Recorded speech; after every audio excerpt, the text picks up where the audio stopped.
My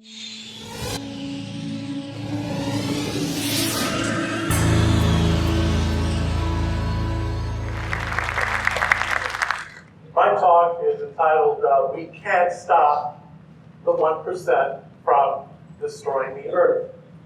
How many of you have heard of the 1%? So most of you have heard of the 1%. Of course, there's a 99%. And I'm going to be talking about that. How many of you have heard of the term civilization? We are a civilization. I'm going to be talking about civilization. Civilization is actually a giant machine that destroys nature. How many of you have heard of climate change and global warming? Okay, a fewer of you. Some of you haven't heard it yet, but it's out there. And how many of you have heard that we are in a long-term economic job crisis in the United States? Okay, then I'll talk a little bit about that while we're there. All right, so let me just say that the 1% is simply a handle for describing the people who govern the world and the United States. They are the rich and powerful, and they have changed form throughout history. Initially, when it first rose, they were the kings, the warrior nobles, and the high priests, and they ruled the world from those positions. When capitalism came in, the great merchants overthrew them and took over government in forms of a republic. With no more kings, no more nobility, no more state church. We are in control. The 1% today are the rich and powerful who take the largest profits and leave us fighting each other for what's left. The 1% has created civilization, and I'll talk to you about what is civilization. Civilization is simply our urban-based society. Cities are the power centers of the 1%, and that's where they gather us all up to derive services from us at all levels of the social structure. Civilization leaves great monuments that cannot be easily eliminated, but the most thing about civilization is it's the enemy of nature. Why? Because civilization draws huge amounts of natural energy from the earth and returns very little in terms of how do you heal the earth. We have giant garbage dumps and we have very efficient sewage systems, but what else do we return to the earth? So there's a factor there in which I would talk about the myth of modernity, that civilization is great. I'm coming from the opposite view. Now, the civilization and 1% create massive poverty because in order to have all that wealth, they got to take it from someone. For example, just think about how a profiteer tries to lower your pay every time they get a chance. And so we have world poverty, but within the United States we have a higher level of wealth, but there's a poverty structure there. For the young people in this room, that presents a severe crisis because one of the things that I'll talk about a little bit later is, in my talk, is that the 1% created technology that is now creating large numbers of unemployed people. One, because they replace them, but also because there's just new systems that do not need people anymore. We in the United States are actually overpopulated now. We're not like India, not like Mexico, but we do not have enough quality jobs to provide college graduates. In fact, college graduates are paying the biggest price because in my day, I had, from 65 to 83, I had 16 years of higher education without tuition.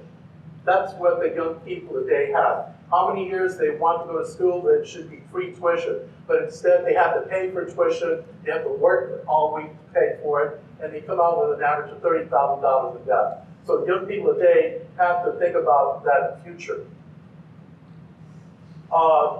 Massive industrialization. First up, when we discovered is how did the 1% get its power? The 1% got its power when we discovered agriculture. Agriculture is a technology. It is not natural. It is a way to extract huge amounts of energy from the earth. That allowed us to grow the human population, and that allowed the 1% to use the 99% I don't want to, this sounds very negative, but literally it's domesticated animals, because what does the 99% provide the most of? Traditionally, it's human labor. Human labor. They treat us like animals with names that have enough intelligence to follow their orders. Agriculture made possible incredible advances in technology. The technology was used to grow the wealth of the 1%. Great distances of trade, great exploitation of natural resources, industrialized agriculture, industrialized mining, industrialized creation of buildings, everything. And of course, we do derive great culture from this process. I mean, you think of all the great artists, all the music composers, all the architects, everything that is wonderful about humanity, and celebrates the power of the human mind. The problem is that it has come at a great cost.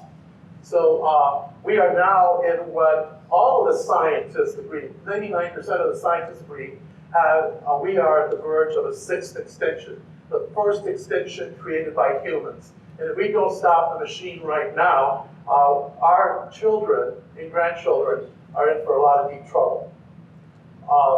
So my solution, just to give you a heads up on where I'm headed, is that we, the 99%, have to take control of the 1%, of our government, of our own future, and we must put in process a metamorphosis that is so transformational that we will not recognize the society that we create. Now, I have a theory, but this is just my opinion. It's just my opinion. You know, I have asked people to come up with a sixth force, and they haven't been very successful. But the 1% created 5 forces that created civilization. And those 5 forces that created civilization are the same forces that are now destroying it.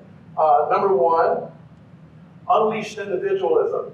When we were hunters and gatherers and living from the land and just harvesting food, we were heavily controlled by a communitarian ethic.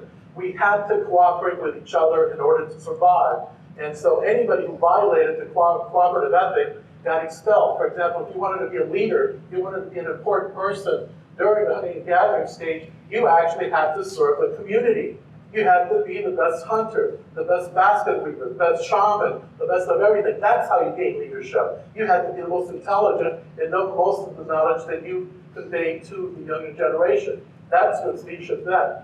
They practice what I would call the principle of reciprocity. You give to each other, but you also respect nature. You also respect nature. You don't accumulate huge amounts of wealth. You take only what you need at a time. And that was the practical solution anyway, because they did not have refrigerators and supermarkets and all that other stuff. So that, let me just go back. How did they get control? They took the great wealth from agriculture and used it to feed the rest of us and tell us what to do. They became our permanent employers. They created what I call the predatory state. We are taught to honor America. We are taught to honor our democracy. We are taught to think of it as becoming our major identity should be our national identity.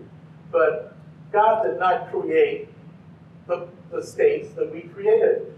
The political state is a machine created by the 1% to control us. You look so serious, I'm probably depressing you, but I do have a positive message at the end. So just bear with me through this, this negative statement. Okay, how does the predatory state control us? Well, number 1, it can tell you that you need to go serve in Iraq, and if you don't, you're in prison. It can tell you that you have to pay taxes, and if you don't, you're in prison or in court, unless you're Donald Trump. The state has, look at all the systems of police that it has. It has the local police. It has the state police. It has the county sheriff. It has the National Guard. It has the U.S. Army. Now we have the hugest, it's probably as big as the Army, Homeland Security. And then we have the FBI, CIA, and other organizations that spy on us, that if we get out of line, hey, the predatory state is going to go. Okay, so the predatory state serves the interests of the 1%. Liberated capitalism. We think about capitalism as being made up of money. But the first capitalists were the kings and warriors who gathered up all the grain and all the production of the peasants and the artisans and used it to buy the services of other people. To be fed, to feed someone at the time was to give them the equivalent of money. And so they figured out how to get all this surplus. And it was unjustified because it broke the communitarian ethic that we had when we were hunters and gatherers. And we also, in order to create such wealth, we had to put the 99%, well, not me, but the 1%, had to put the 99% to work creating all kinds of stuff. They had to be, you can't just give people food and money and say, enjoy yourselves. You got to make them work for it, right? So this is the attitude of the 1%. Conquest ideology. What is conquest ideology? Conquest ideology is simply any idea that justifies the exploitation of other human beings and of the earth. For example, conquest ideology, a major one, is conquest Christianity. Christianity is beautiful at its core. Love God and love each other. Conquest Christianity is totally different. Let's go kill the Muslims, because the Pope is saying that, and take back Jerusalem. Let's go enslave the Native Americans because they're not Christians, and if they're not Christians, they may be devil worshippers. And conquest ideology has this beautiful twist to it, in which, hey, I'm conquering you, but I'm doing you a favor. I'm bringing you the best religion in the world, the best civilization in the world. And today the conquest ideology for us is the idea of democracy. Beautiful idea like Christianity. But is it practiced? Why do we have such low voting patterns? Why do we think that the rich control our government? Because we are told that this is a democracy, that the people, no longer God, are the source of the political legitimacy. But then when we elect people to represent us, who do they truly represent? So conquest ideology can come in many forms. For example, men, traditional men, not the enlightened men in this audience, have a conquest ideology that says, my woman is not up to my intellectual level, so I'm going to, hey honey, give me a cup of coffee while I talk football over here with my intellectual peers. You can find conquest ideology all over the place. Misapplied technology. Okay, it was great. It was adaptive to domesticate fire. Fire took 2 million years.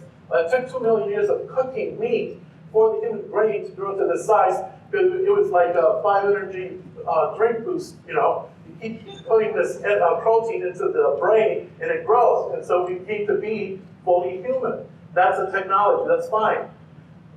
Making stone points, making hammers and other stuff to survive in the wild, to even the chances against wild animals, that's fair.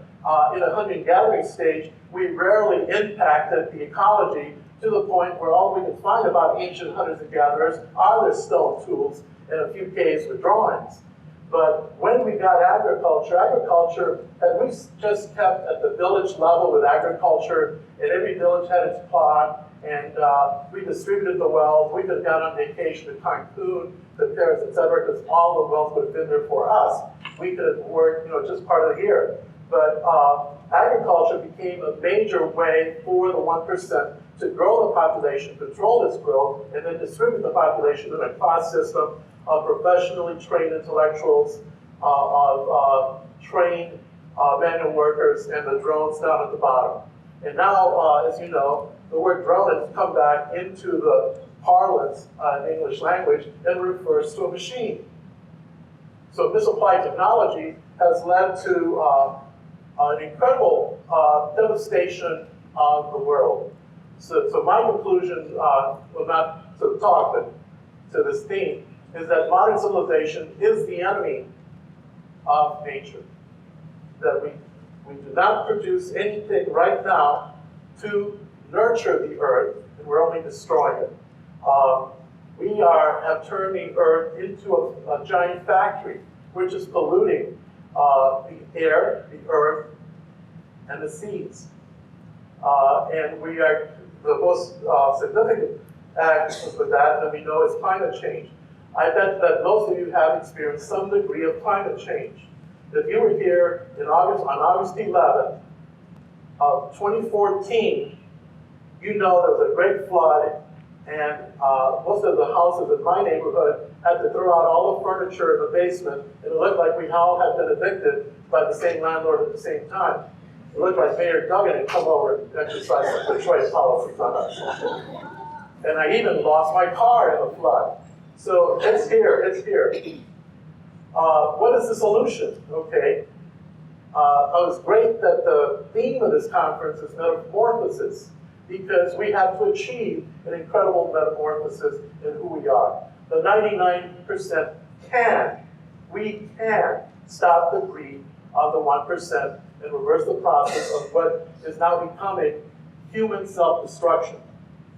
If the scientists predict what's happening, we already have 7.5 billion people on Earth, and we're headed for absolute tops, unsustainable top of 9 billion by 2050.